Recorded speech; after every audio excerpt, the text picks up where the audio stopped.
You are listening to the Pro Wrestling Post podcast with Mark Madison. In this episode, Mark talks to the top 1% in wrestling, Ethan Carter III, ec3. Go to www.prowrestlingpost.com for interviews, blogs, reviews, and upcoming events in your area. You can listen to our podcast on iTunes, Stitcher, Google Play, Anchor, or whatever podcast app you prefer. And now, here is Mark with ec3. We are joined here with Ethan Carter III, the former two-time TNA World Heavyweight Champion. Thank you, Ethan, for joining us. Oh, it's my distinct pleasure to be here talking to you. Thank you. Joining us here on Main Event Madness. What we had are kind of different thoughts and questions, more retrospective for yourself as well, and hoping you can help us out. Well, you know, I got a fresh cup of coffee and sitting here, so I think I can do my best. Fair enough. Before wrestling became a passion and a career pursuit, were there any sports would you felt that you could have chosen as a career path, say in high school or college, if wrestling wasn't the choice? I was pretty decent at baseball. I was alright at football. As far as reaching professional heights, probably not. I also had a problem. I didn't grow till I was 19, so through, grade school and high school, I was thin and frail until about 19, and then I kind of blew up, but it was a little too late to be a great high school athlete because I was out of high school, so. Okay, not a problem. When you first... You know the deal. Yeah, I hear you. I mean, we all bloom at different ages, right? Puberty hits at different parts for all of us. I mean, I bloomed a lot earlier in high school. Let's not get confused. But okay. As far as growing, it was 19. Yeah. But, anyways, go on. It already turned weird. I like it. Not a problem. When you first competed, the name The Deviant, Michael Hutton, was bestowed upon you. For those that never saw the character, how would you best describe him, and what worked best about that character? Well, Michael Hutter, and I guess that was bestowed upon me via my birth father and real father, Michael Hutter. Michael Hutter, I apologize. Deviant was a name that it was actually, we created a wrestler out of Aki Man in the old WCW NWO Revenge game. We named him The Deviant, and then on my first match, I didn't have a name, so I said, I don't know, I'll just be The Deviant. And then that was kind of how the independent name started. Oh, that's cool. It all spawned from the video game. I love that game. Back in the day. Best engine. Now, maybe correct me if I'm wrong here, but you had a chance early on to work with Josh Prohibition, Johnny Gargano, and Matt Cross early in your career? Yeah, I mean, I've worked with them. I mean, they, Josh and Mendel kind of started the trend of wrestling in Cleveland, kind of made it, well, not made it start the trend, but they made it cool, and they got, the first bit of notoriety through, being in the backyard videos in the backyard wrestling game, but then they got trained the right way by GT Lightning. I came along a couple of years after them, and I think Johnny Gargano was a year or two behind me, but, I've worked with all of them a lot. I know them fairly well, and we have a varying levels of success, some in wrestling, some in real life, so it's good to see all that, and I, see them quite frequently. And in fact, I'm going to beat the living hell out of Johnny Gargano. I don't know when this airs, but tonight at Evolve 62, so that's going to be sweet home-style fighting. So fantastic. Now, it feels like the EC3 character is constantly evolving, either as a heel or as a face. What do you attribute, being able to keep that character fresh? Because sometimes in wrestling, they can get stale, but you're constantly reinventing it, making it better. What do you attribute that to? Yeah, just the fact that I hate stale characters. I hate resting on my laurels. I hate, taking it easy. I think anytime you achieve any sort of bit of success, you want to strive for more and you want to keep going, and you also want to try something different. So I like evolving, because all of my characters that I have loved in wrestling coming up were, evolved constantly. They were never, I don't want to be the same shtick. That's not my style. My style is to try to, I guess, reinvent the genre with character development as much as I possibly can, and, in TNA provide the opportunity to foresee that. That's not the word. Forego that, maybe. Foretell that, also not it, but I'm able to do it, so. All right. And where did the original concept for the EC3 character come about? We know a bit about the backstory, but conceptually, like the writing, the brainstorming, the brainchild all behind it. Yeah, I guess the original EC3 concept came from the creative minds of our creative team in TNA. I was brought in as a new guy. They thought of an idea, and they said, hey, what do you think of this idea? And it was probably the first time in wrestling history I heard an idea I liked pitched to me, because I knew I can run with it and make it my own. And, a lot of the nuances and character developments, it would be a lot different if someone else inherited, I guess, that character, but I was allowed to, find motivations and inspirations for it and portray them, and it kind of all, collaborated into a pretty decent, little successful thing. So a lot of cooks in the kitchen, but we're all making the same dish that turned out pretty tasty. Well, now, there's nuances to the character that you say you've had kind of creative freedom kind of to build that, and whereas you're kind of given rough parameters, but you make it and give it life. Not everybody can do that and almost feel regimented, and this is what you do and this is what you say, but I guess with character evolvement and... Yeah, and some people need to be regimented, some people need to be told what to say, and some people need, to allow them the creativity to flow, and either formula can work depending on the talent. Either formula, there's no shame in one way or the other, as long as the fans at home are entertained. So if someone needs to be told what to say and manufactured and each movement planned, as long as that provides a great product, cool. Someone needs to, I can't remember all this stuff, I just need to feel it from the inside, go out there and do it, and they do business the right way, and the people are entertained. It's all good. It's a little stew. That's my second food analogy. Whatever. Not a problem. You've being the TNA champion, holding the title twice. How did you differentiate, say, the first reign from the second? And you just mentioned earlier, you don't like stagnant characters. You don't like things that stay stale. But how did you differentiate between the title reigns and making one not necessarily like the second? Because champions, it's up to them to make that reign special. The first one was a culmination of life's work. There was a lot that went into career inside the ring, outside the ring. Every sacrifice, every injury, everything wrong that happened, everything good that happened. It all culminated with the opportunity to wrestle Kurt Angle for the world title. So the first one is very special to me, and it was sort of what was going to begin, I assumed, a long, illustrious title reign. Losing it in the way that I lost it, I believe it was Bound for Glory in a triple threat match. Matt Hardy, Fandango was weighing in and politics into somehow, and I wasn't beaten for it. Kind of soured it a little bit for me because I wanted to be pristine. I wanted to hold it for a year. That was my goal. Oh well, it didn't happen. We had a world title series, which was I went through 32 other competitors, beat all of them, won that, only to lose it a couple of weeks later to Matt Hardy due to, kind of a changing of the guard. So the first one meant a lot personally. The second one was, more business, I guess you could say, and the second one was more a motive and the motivation and the inspiration to acquire it a third time, because if you're not in this game to be the world heavyweight champion, you shouldn't be in the game.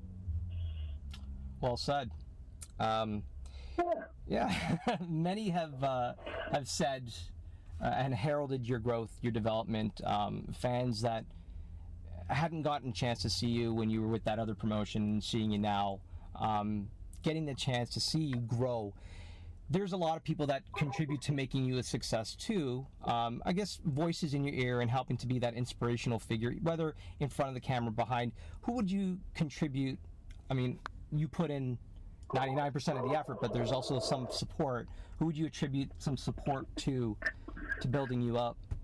You know, in both TNA and throughout wrestling, a lot of the peers, you know, I talk to, I think have, you know, respect for me, or, you know, veterans like Kurt Angle, like a Bully, Bubba, Sting, you know, being able to work with those guys was an inspiration. But, you know, other top dogs in the industry, you know, that I communicate with have pushed for me. So, you know, that confidence is big. That's an inspiration. And then just, you know, you learn from making mistakes. You learn from failing.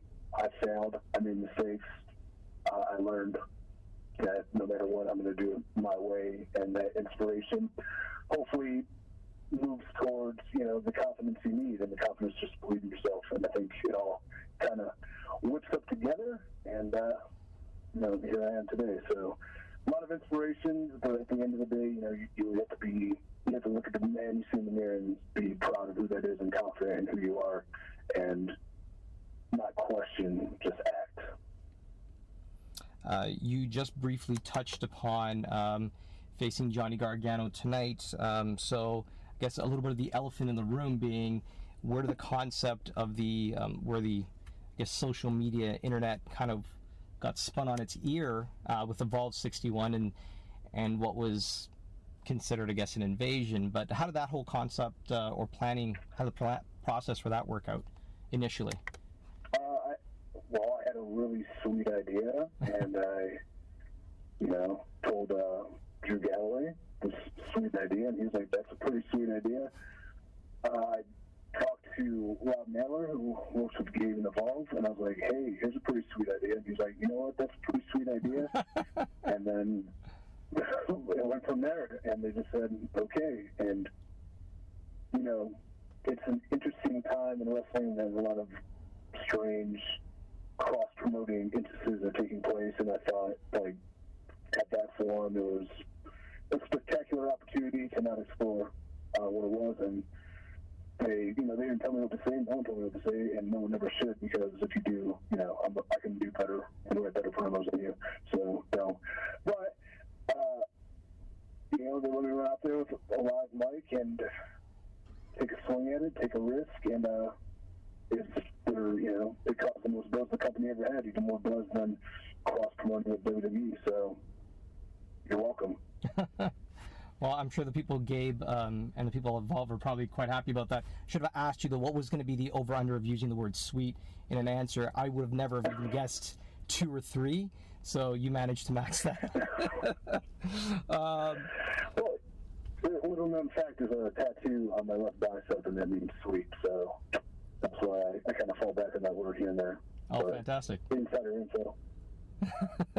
I've got a last couple of questions, and I'm going to let you go. Something is going to be, if this is more hypothetical. So, if you had an ideal storyline, feud, program of anyone that you would work with, of anyone in the world, in any promotion, who could it be? And you could only pick one, past or present. I mean, so they don't even have to be alive. You know, that's a great question. In a hypothetical scenario, I mean, you know, teammates provide me great opportunities and great opponents, so I can look outside of that if this is a hypothetical. And I want to kick John Cena's ass at WrestleMania, so that'd be my one. That's it. Fantastic. There you go. Wow. The last. Really kicking his ass. Oh, no problem. I'm sure there's more stories that you probably could elaborate, but unfortunately we're kind of short for time, so maybe another time we'll elaborate on that. On June 12th... I want to kick the Rock's ass, but, you know, go ahead, sorry. So go for it. He's busy. He's too busy. This is going to air next Wednesday, so it's going to be a few days removed from Slammiversary, but on June 12th, you'll be facing the Miracle Mike Bennett. What could wrestling fans foresee from ec3?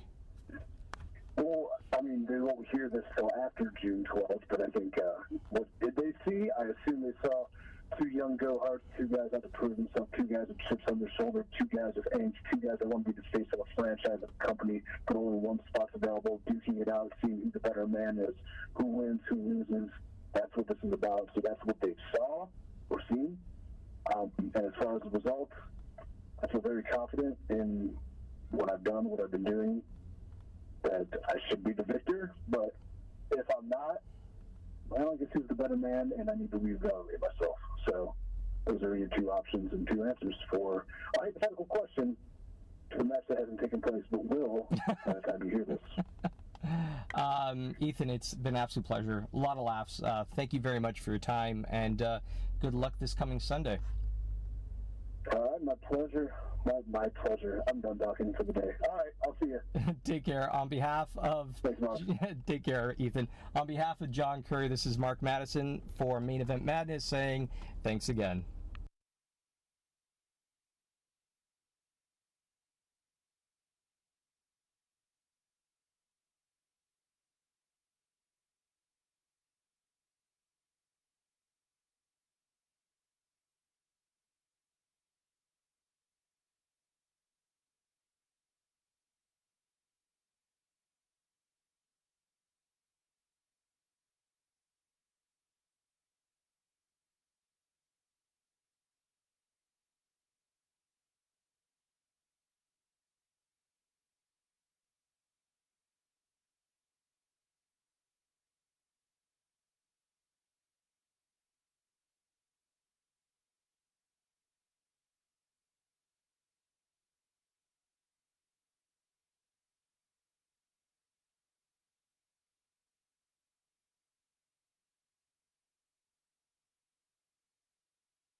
Thank you for listening to the Pro Wrestling Post podcast with Mark Madison.